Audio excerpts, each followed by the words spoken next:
the State of the Nation address on the same date. On the other side, leaders allied to the UDA faction, on the other hand, say that these are just but delay tactics, as it is slowly dawning on the Jubilee Party members that it could be an uphill task to implement certain things at the expense of not abiding by the law. I guess time will tell. In another highlight that shocked his competitors, the Deputy President, after chairing the 15th ordinary session of the Intergovernmental Budget Economic Council, said that he's not been campaigning, but rather inspecting government projects and listening to the grievances of the people. As usual, we delve deeper into these occurrences as we try to make a meaning of them. My name is Alan Owino, and this is Punchline. Let's begin by having a look at that weekly wrap. Mnataka mtu ya kujenga ama mnataka ya kubomoa? Tukimaliza mafunzo haya wapate kazi wa maana. Sio kazi kusukuma miparo. Huyu mtu akitendawili nyinyi mko na biashara na yeye? Wakinauli bado ndio serikali. Hawezi kumwambia njia ambayo atafufua uchumi ya Kenya. Wengine wanazurura huku baada ya kuwafanyia wananchi kazi wanapiga siasa tupu. Huyu Kebicho amesema ati wale watu hawataki Raila wameze wembe. Tungetaka kumwambia Kebicho na Matiang'i muacha kiburi. Mlifukuza sisi. Sasa Jubilee ile tunajua ni ile inauza pima inaitwa Jubilee Insurance. Huyo Kebicho na Matiang'i wanakataa kulipa suppliers wa jela, ndio magaidi wanatoroka. Wanafanya wanaoka kuonekana kama tumechelewa. Hatujachelewa. Mwaka 2007 kampeni zilipangwa moto August na uchaguzi ulikuwa Disemba. Hakuna mtu ameambia wasimame. Baba amesema lazima aongee na Wakenya ndio waidhinishe yeye. I haven't started the campaign because the campaign period is not yet announced by IBC. Kila mtu mwenye ndio president anakuja kuchota kura na anaenda sake na rudishi mkono. Anatumia hii badala ya kujenga miradi kusaidia wananchi, wanaangalia tumbo yao. Tusifungwe minyororo ya ufisadi. Tukisema ati imeibiwa bilioni 21, mwingine anasema hapana, ni bilioni 7 peke yake. We know the financiers. We know the owners of those opinion polls. Anaenda usiku anafanya opinion polls na kujifanya wao ndio mashuhuri kushinda wengine. Uongo ni lazima uishi. Opinion poll ya watu wa Kenya ni ile iko next year August tarehe 9. Wengi watapika. Wengi watanena. Wengi watapatia bidi promises. Wakati wa kupiga kura, piga kura baada ya kutoka kwa kichungi. Tunawagoja na wakuja na sera. Naona wakienda mikutano yao yote, ajenda ni Ruto. Dakika ya mwisho hakutakuwa ODM, hakutakuwa kupu, hakutakuwa Jubilee. Saa hii tutakuwa na hizo vyama. Lakini mzee huyu akichukua serikali atalete Kenya iwe kitu kimoja. Hapa Kakamega ni pali ya kupanda miwa kama huko Migori. Tafadhali mtuachie eneo yetu. Huku ni kwetu. Nyinyi muende kule Migori, muongelee siasa yenu ya Migori kule. Ni brokers ambayo wanajiita viongozi. Hasira yao ni moja, ni kwamba mimi nimeongoza campaign za Musalia Mudavadi. Wakati huu serikali iko hapa. Tumesema hapa Waluya wote, Western Region yote iko nyuma ya Musalia Mudavadi. Let us be in a party which identifies with our interests, our problems. OCA is together, and OCA will remain together until the end of this game. Mnataka mtu ya kujenga ama mnataka ya kubomoa? Tukimaliza mafunzo haya wapate kazi wa maana. Sio kazi kusukuma miparo. Huyu mtu akitendawili nyinyi mko na biashara na yeye? Wakinauli bado ndio serikali. Hawezi kumwambia njia ambayo atafufua uchumi ya Kenya. Wengine wanazurura. Well, that is what has been happening in our country right here. So allow me to introduce my guests for this evening.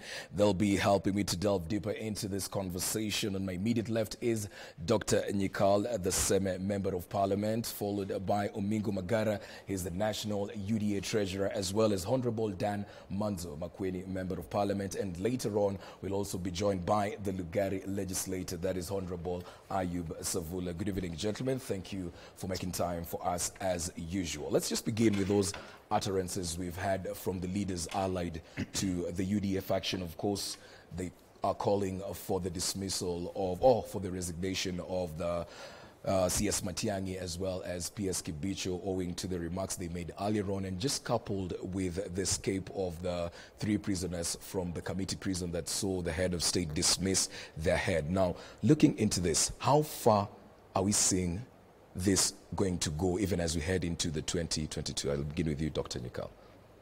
Well, calling on people in the executive to resign is almost a part-time job of all people in opposition. So when anything they find that will make the executive look weaker, because the executive is always associated with the ruling party. Yeah. So if you find that they have done something that is not proper, you must call on them. You must say they should resign. Yeah. You must always be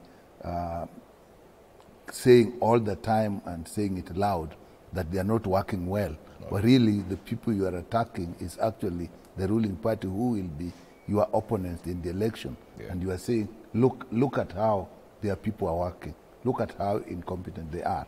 So that, to me, is something that is expected. The only thing that one should look at is what are the facts that they are talking about. Okay. If the facts they are talking about are of significance to the nation, that should be looked at and that should be addressed. Whether people are calling for them to resign, well, that is expected. If people feel that they are going to contest with the party that has put this, that is normal. So I will expect it more and louder as we get into the campaign. Right. And may not be directly related to the magnitude of the problem that is being pointed out. But again, as I said, if they point out at things that need to be done, like the escape of those prisoners, that's an important thing to the country. Okay. These are dangerous people. They escaped. All right, Omingo, looking at this conversation and your peers in UDA calling for these resignations and also just calling for the president to fire these people handling these dockets, we are dealing with a very critical aspect, and this is security. It might come off as a simple thing as of now, but heading into 2022, considering where we've been in the previous elections back in 2007, 2008, how do you see this pan out? Thank you, Alan. Once again, I'm glad to be here. And the calls for resignation of the 2 CSs, in fact, is CS Matiang'i and Musheru. It is not in vain. Yeah. Now, the only thing we must do is to be honest with ourselves and not talk convenient from where we sit, for example, and say, yeah, it doesn't affect me, and therefore wait for another day to complain.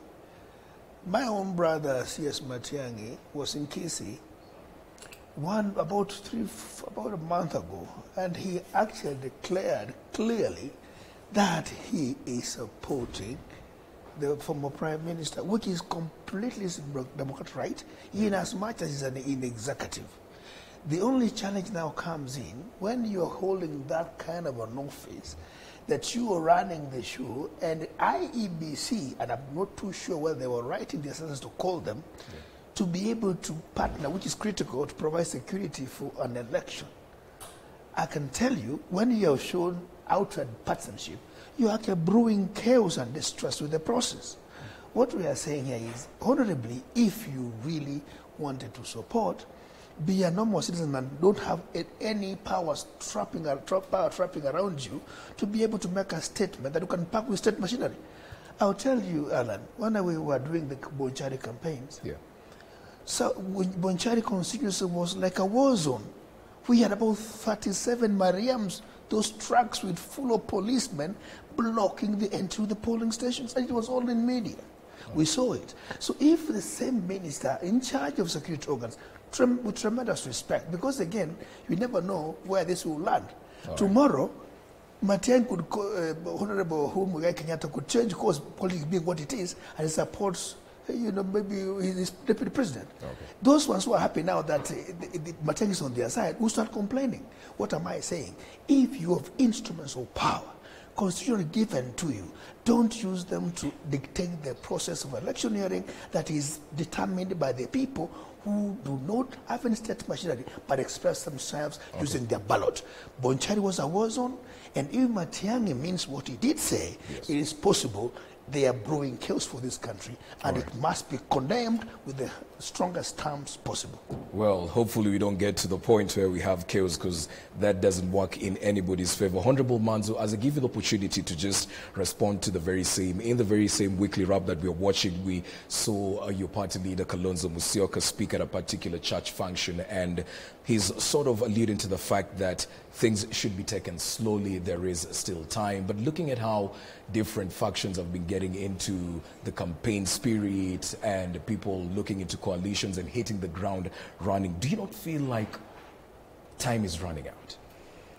Well, I still think 9 months to an election is quite a long while, and OCA is taking its time to organize itself. It's every day they're doing something. There is progress on a daily basis, and the history of this country is clear. There's no one time a vice president, now a deputy president, ever ascended to power directly. And one of the things which is going to determine a lot of things is when each one of these comes, chooses a running mate. And again, that will be the defining moment. And you can see none of them is in a hurry to do so, because it has very serious implications. None of these political parties on their own, including Omingo Mangara's party, my very good friend, will go anywhere without a coalition. Coalition building is a very, very important aspect. And you can see more coalition partners are now joining OCA, and we expect more. And Kenyans have a lot of faith in OCA. There are many Kenyans who really don't like the political style of the Honorable Raila Odinga, and there are many Kenyans also who don't like the political style of William Ruto. And therefore, they are looking for a middle ground, a team which is peaceful and a team which is going to make everyone feel they're at home and that every Kenyan feels safe. So I think it's very important. And on the matter of Matiang'i and his peers, I think the calls have no basis. For you to call someone to resign, they must have breached the Constitution themselves, or you must have sufficient proof that they are negligent in their duties. Unless that, that particular, information is available at that threshold, then you cannot really call for their resignation. I think they are among the best public servants the country has. There are very many other disasters they have averted, and that is not being recorded. There are very many other scores they have made. So I think for now we must give them credit for their. Just a little correction. I'll get to you. I'll get back to you, Wingo. Just still, Dan Manzo. Of course, in that particular video, we also talked. We watched the leaders sort of rubbishing the polls that have been released over the recent couple of days, and just, of course, we'll get to the polls later on. But still, on the issue of OCA hitting the ground running. I'm sure you've come across the social media platforms, and people are actually arguing that what OCA does is basically just sit in boardrooms and discuss and not go outside there to listen to the people. So that's why I asked earlier on, will it not work against you moving into 2022, even as you say there is still time? That boardroom is very important, because if you don't plan properly, you run helter-skelter. Today we have in the neck of Wiper Party. On Thursday we'll have its National Delegates Conference, which will mandate the party leader as a presidential candidate, and two, give him a mandate to negotiate with like-minded parties. that's a big step forward. I mean, and NDC is drawing delegates from every constituency in Kenya and every county, so that we have the mandate of our followers, and they can guide us. You know, some persons have indicated whether Oka will go ODM or whether Oka will go UDA. Oka will remain as Oka. And we are attracting more partners, and we are growing every day. Okay. It's only that they are strategic. The politicians in Oka are very experienced politicians. Have been in politics for quite a while, and they are taking their time in planning to make sure when they take off, they're not just running out of scale. It is very easy to have a very big political rally with no single vote for you. Okay, fair enough. Well, let's give Omigo the opportunity to make the correction before we move on. Yes. Brother Manzo, we were together in formation of ODM, and I did confess here that my brother, Professor Daktari here, is a good friend of mine of long standing. So you brought a very civil debate, debaters across the board. But I'm correcting my brother here that they are not being asked to resign for the sake of failure of duty. That's another thing that we must also question where the buck stops. If it could stop at the Director General, it could as well stop to the minister, because the Director General gets information from the commander of the prisons. That's not what I'm going at. What we are saying as UDA is that Matiang'i has shown outright bias in terms of support. In fact, we thought he was going for presidency. He now is changed to be a supporter like me supporting Uhuru Muigai Kenyatta. The other day we had some leaders from Kisi talking about brother wanting to be deputy president after Uhuru is sacked, an anticipation of the thing that is all going to happen anyway today. So you may get several issues of getting around to get power, but there are structures of getting to power. What we're saying, if you have shown outright bias in terms of your position, political positioning, you can't therefore then preside over a team that is going to oversee a fair elections. That's what we're saying. And that also cuts across. In fact, Oka at more advantage like we are, because it's only Professor Nyikal who cannot, Dr. Nyikal who can smile all the way, because the party boss has been, endorsed by the Minister for Interior, who has the machinery of power. Why should civil servants resign when they're going to politics, and a person with the executive position takes a position and he wants to preside over elections? Honorable Nyikal, as we wind down on this issue pertaining to the CSS resigning, of course, where do you think we draw that line in ensuring that the cabinet secretary still delivers on his mandate, but at the same time he also has his right to engage in political matters? Two things. Delivers on his mandate. Yeah. The mandate is defined by the structures, the legal structures, the constitutional structures. But the mandate is also defined by who puts them in the position of that mandate. It is, whereas you observe the structures and the fairness that is due because of your office, and that is paramount, it is extremely important to see the direction in which your employer is going. That is also natural.